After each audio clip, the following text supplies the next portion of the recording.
সুপ্রিয় শিক্ষার্থীরা, আসসালামু আলাইকুম। আমি মোহাম্মদ মাসুদুর রহমান, প্রভাষক পদার্থবিজ্ঞান, রাজধানী আইডিয়াল কলেজ।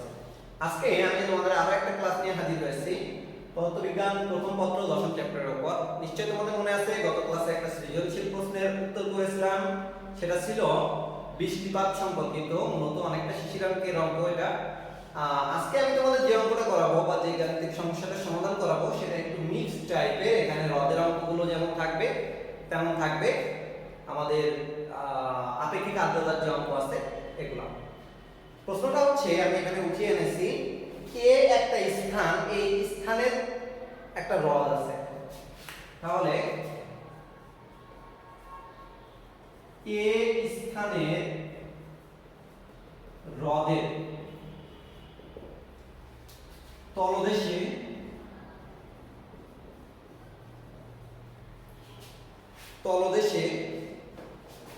একটি বায়ু বুদবুদ সৃষ্টি হলো এবং হ্রদের উপরে উঠে আসায় এর ব্যাসার্ধ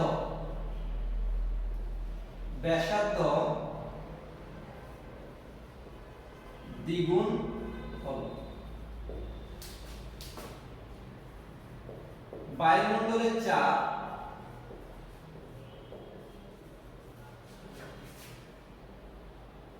10⁵ প্যাসকেল ও আর দেয়া আছে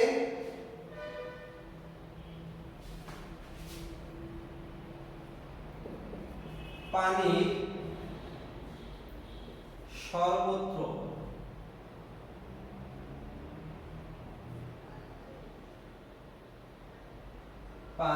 সর্বত্র তাপমাত্রা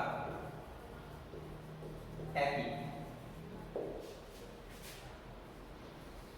বায়ুমণ্ডলের তাপমাত্রা ও আপেক্ষিক আর্দ্রতা যথাক্রমে 19.6 ডিগ্রি সেলসিয়াস ও 52.4%। এই হচ্ছে আমার কে একটা স্থানের বিভিন্ন তথ্য। এখন স্থান আরো একটা আছে, সেটা হচ্ছে এ স্থানের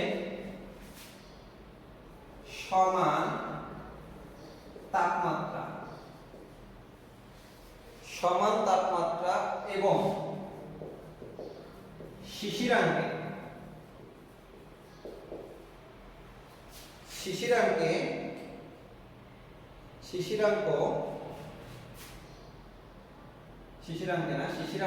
7.4 ডিগ্রি সেলসিয়াস বিশিষ্ট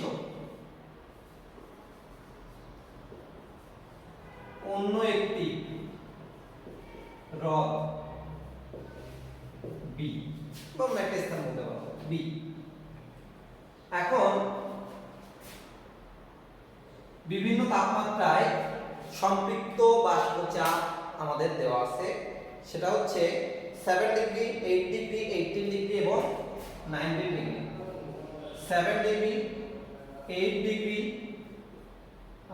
18 ডিগ্রি ও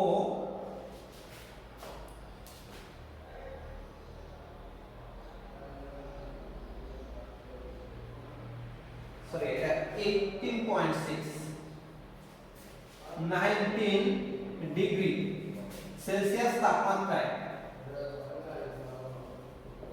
সম্পৃক্ত জলীয় বাষ্পের চাপ যথাক্রমে কত 7.5 into 10⁻³ 8.2 into 10 to the power minus 3, 15.6 into 10 to the power minus 3 ও 16.5 into 10 to the power minus 3 metre HGP. এখন কিন্তু আর মিলিমিটার না, মিটার এইচজি এত মিটার পার চাপ। তাহলে এই মোটামুটি আমাদের তথ্য। এখন আমাদের প্রথম প্রশ্ন হচ্ছে এ স্থানে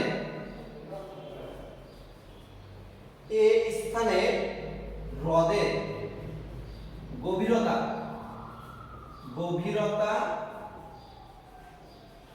নির্ণয় কর। আর হয় প্রশ্ন হচ্ছে এ ও বি স্থান দ্বয়ের মধ্যে কোথায়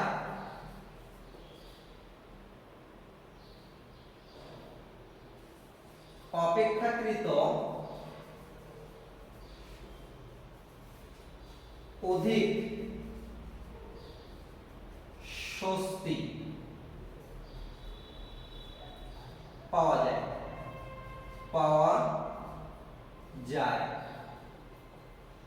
বিশ্লেষণ করো।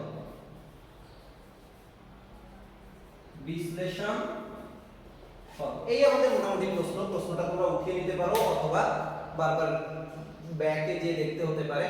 তো উঠিয়ে নেওয়াটা উত্তম, উঠিয়ে নিয়ে যদি পরবর্তীতে ভিডিওটা দেখো তোমাদের জন্য ভালো হবে। যাই হোক, আমার কাছে আছে, আমি এটা উঠানোর প্রয়োজন হচ্ছে না, আমি এটাকে মুছে দিচ্ছি।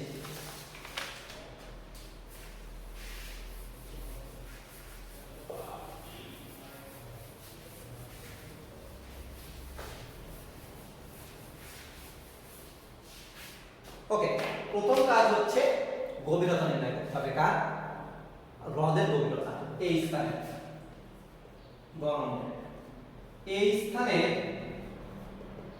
হ্রদের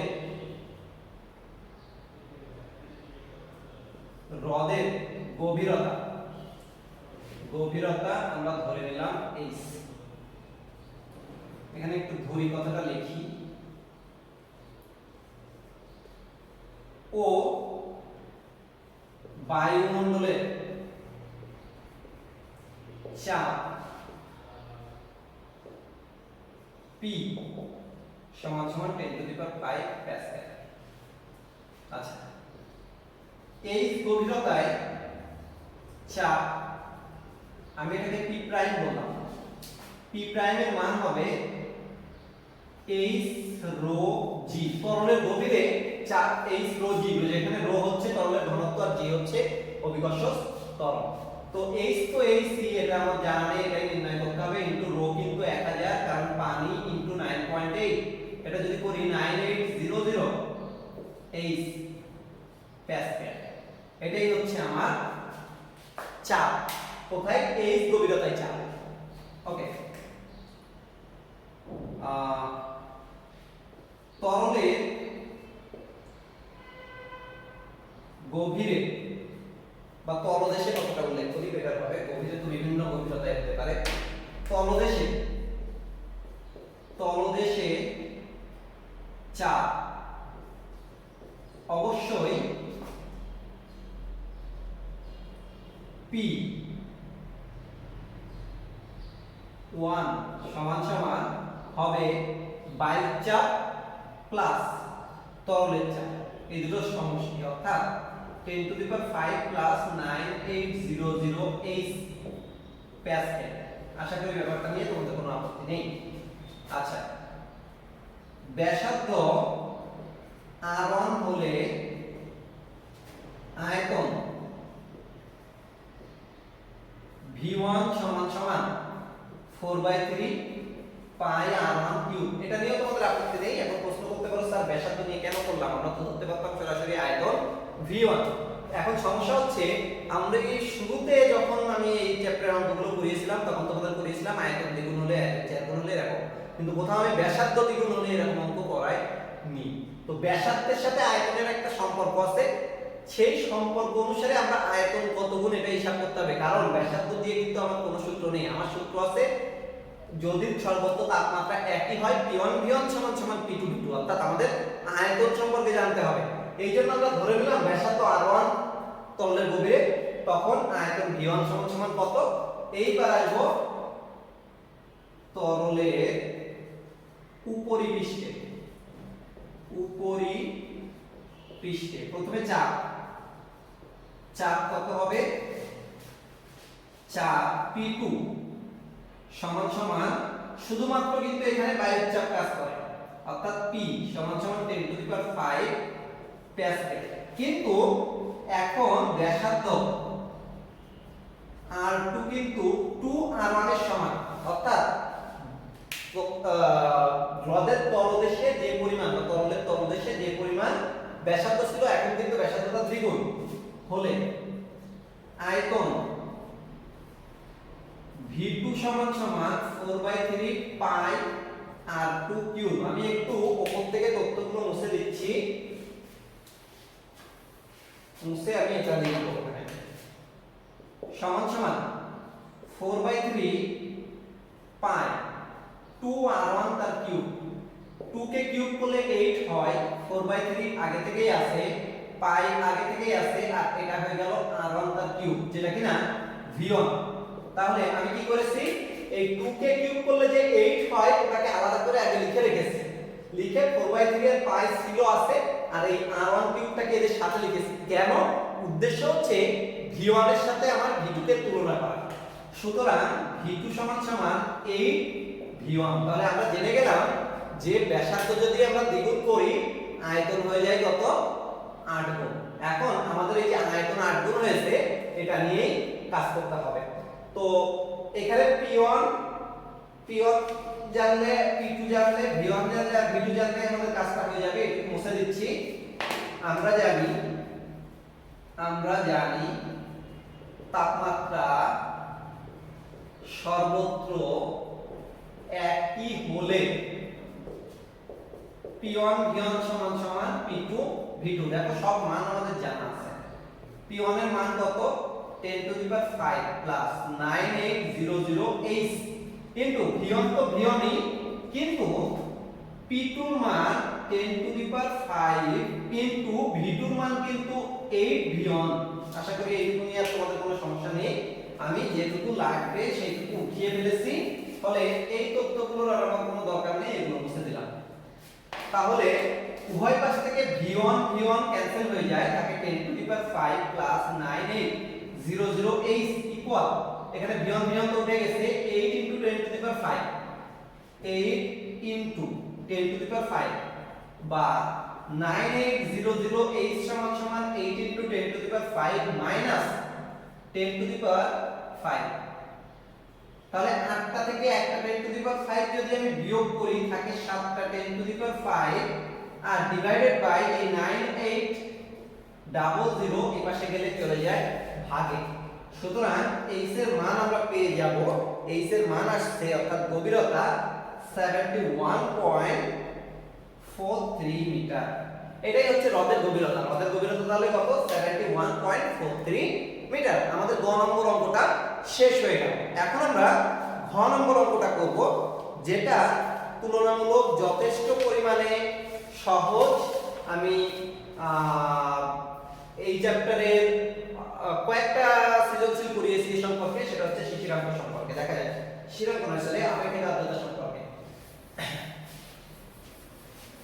খুবই গুরুত্বপূর্ণ। আপেক্ষিক আর্দ্রতা এটা তোমরা জানো। ঘ নম্বর প্রশ্ন, যেটা ঘ নম্বর প্রশ্নে বলেছে কোন স্থান অধিক স্বস্তিদায়ক। তোমাদের নিশ্চয়ই মনে আছে এই স্বস্তি ব্যাপারটা নির্ভর করে আমাদের আপেক্ষিক আর্দ্রতার উপরে। তাই এই স্থানের আপেক্ষিক আর্দ্রতা সরাসরি দেওয়া আছে। উদ্দীপক হতে পাই, এই স্থানের আপেক্ষিক আর্দ্রতা আর এ বললাম, সেটা হচ্ছে দেওয়া আছে আমাদের 52.4%। একটু লিখে দিই, উদ্দীপক হতে পাই এ স্থানের আপেক্ষিক আর্দ্রতা। আপেক্ষিক আর্দ্রতা, আর এ সমান সমান 52.4%।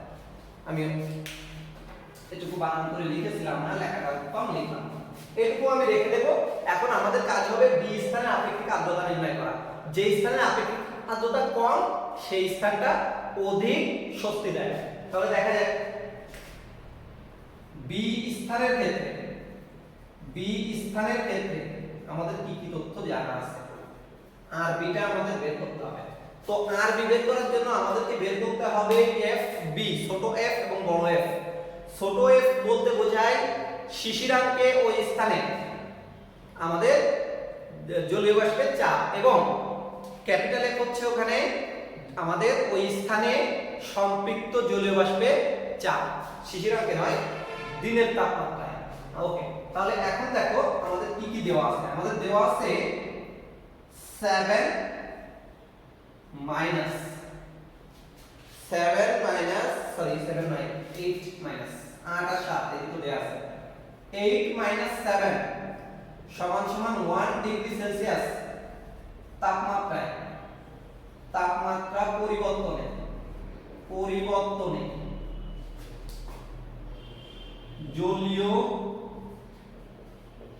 জলীয় বাষ্পের চাপ পরিবর্তন সমান সমান কতটুকু পরিবর্তন হয়। নিশ্চয়ই তোমাদের উদ্দীপকটা মনে আছে, আমি একটু বলছি 7 ডিগ্রি সেলসিয়াস। এই উদ্দীপকের এই তথ্যটা এখানে লিখে দিলে আমাদের ভালো হয়। আমি দ্রুত শেষ করার জন্য লিখছি না, তোমরা চেষ্টা করবে বি স্থানে আর বি নির্ণয় করতে হবে, তারপরে ওই তথ্যগুলো একটু লিখে দিবে।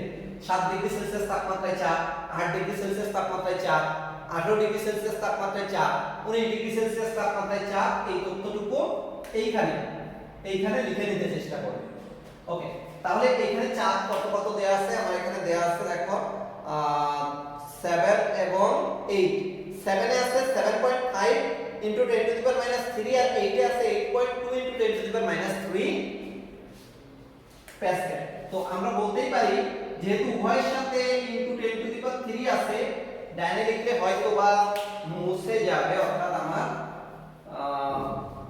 কেটে যাবে আর কি, আসবে না। আমি চাপ পরিবর্তন দিয়ে এখানে লিখি 8.2 into 10 to the power minus 3 minus 7.5 into 10 to the power minus 3 সমান সমান আমাদের আসে 7 into 10 to the power minus 4, 7 into 10 to the power minus 4 metre HGP. এখানে কিন্তু এটা দেয়া আছে, নিশ্চয়ই জানো তোমরা। এখন সুতরাং 0.4 ডিগ্রি সেলসিয়াস তাপমাত্রা পরিবর্তনের জন্য জলীয় বাষ্পের চাপের পরিবর্তন সমান সমান 7 into 10 to the power minus 4 into 0.4 সমান সমান এটা আসবে 2.8 into 10 to the power minus 4 metre HGP. তাহলে আসলো 0.4 ডিগ্রি সেলসিয়াস তাপমাত্রায় কত মিটার এইচজিপি চাপের পরিবর্তন হয় জলীয় বাষ্পের চাপে। সুতরাং 7.4 ডিগ্রি সেলসিয়াস তাপমাত্রায় জলীয় বাষ্পের চাপ এটাই কিন্তু শিশিরাঙ্ক, তাহলে এটাই কিন্তু F সমান সমান 7 ডিগ্রিতে কত, 7 ডিগ্রিতে হচ্ছে 7.5 into 10 to the power minus 3 plus 0.4 এর জন্য কত, যেটা আমরা নির্ণয় করেছি মিটার এইচজিপি।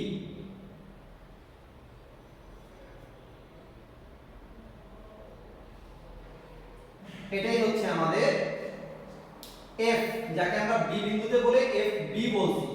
তার মান কত হবে, এটা যদি আমরা হিসাব করি তাহলে রেজাল্টটা আসে 7.78 into 10 to the power minus 3 metre HGP. এই তথ্যটা আমাদের খুবই গুরুত্বপূর্ণ, এই তথ্যটা এখানে থাক, আমরা উপর থেকে মুছে দিচ্ছি। আচ্ছা, আমি এইখান থেকে আবার চেঞ্জ করছি, ইচ্ছা করে লিখবো না বেশি, এই কারণে এখন আমাদের বের করতে হবে 18.6 ডিগ্রি সেলসিয়াস তাপমাত্রায় যে সম্পৃক্ত জলীয় বাষ্পের চাপ। তার জন্য আমি 19 - 18 1 ডিগ্রি সেলসিয়াস তাপমাত্রা পরিবর্তনের জন্য জলীয় বাষ্পের চাপের পরিবর্তনটা দেখছি। জলীয় বাষ্পের চাপ ছিল কত কত, তোমরা নিশ্চয়ই উদ্দীপকটা লিখে রেখেছো, না লিখে রাখলেও সমস্যা নেই, আমি সেটুকুই করে দেখাচ্ছি। এখানে কত আমি আবার বলে দিচ্ছি তোমাদেরকে। এখানে আছে হচ্ছে 15.6 × 10 to the power 15.6 × 10 to the পাওয়ার 15.6। আচ্ছা আমি পুরোটা আবার লিখি। 19 ডিগ্রির জন্য দেওয়া আছে হচ্ছে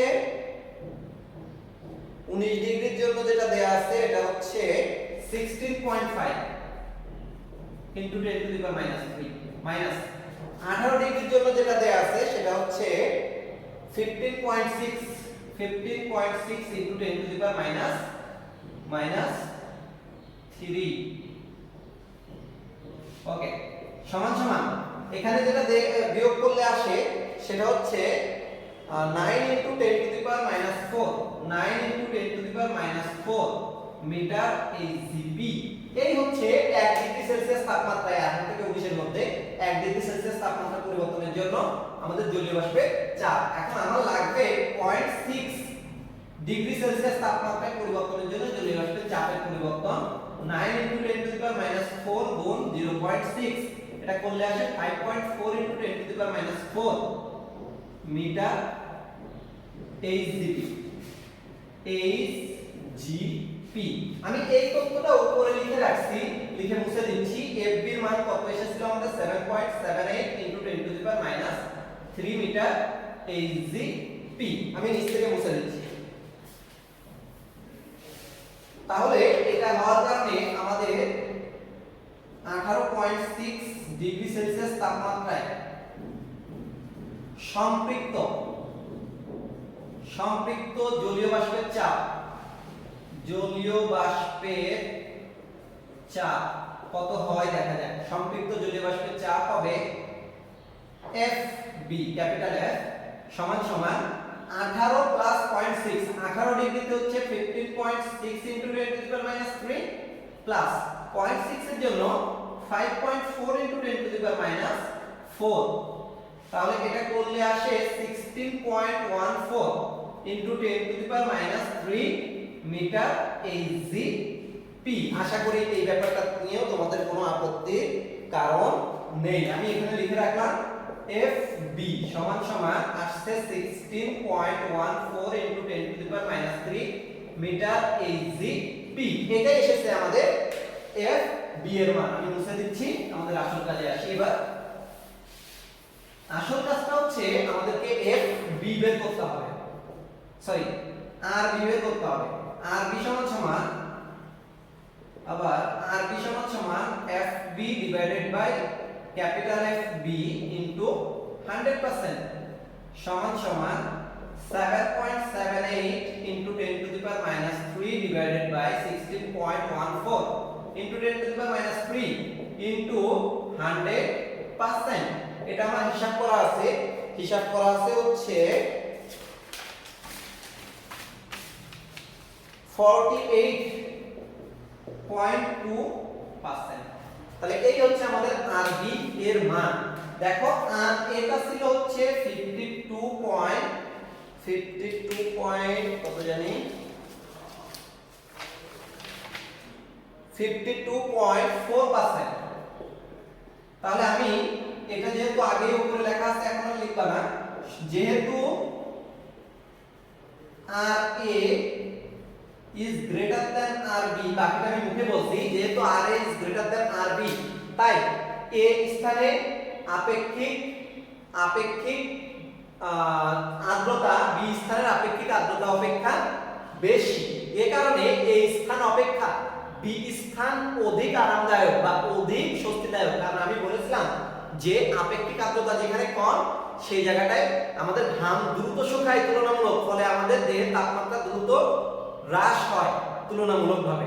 অর্থাৎ আমাদের দেহ ঘামার পর দ্রুত হ্রাস হয়ে যায়, যদি তাপমাত্রাটা ঠান্ডা হয়ে যায় তাহলে আমরা একটু স্বস্তি অনুভব করব, আরাম অনুভব করব। যেহেতু RA is greater than RB, তাই RB স্থানে আপেক্ষিক আর্দ্রতা কম, এই কারণে আমরা বলতে পারি যে RB স্থানটি ও RB স্থান নয় B স্থানটির আপেক্ষিক আর্দ্রতা কম। অর্থাৎ আমরা বলতে পারি যে B স্থানটি অধিক স্বস্তিদায়ক এই দুটো স্থানের মধ্যে। যাই হোক, আমি এই অঙ্কটা বা গাণিতিক সমস্যাটা সমাধান করে ফেলেছি।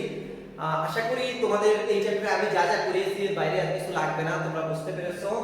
আমরা চেষ্টা করব পরবর্তী দিন থেকে নতুন একটা চ্যাপ্টার শুরু করতে। সেই পর্যন্ত ভালো থাকো, সুস্থ থাকো এবং অবশ্যই অবশ্যই আমার জন্য দোয়া করো।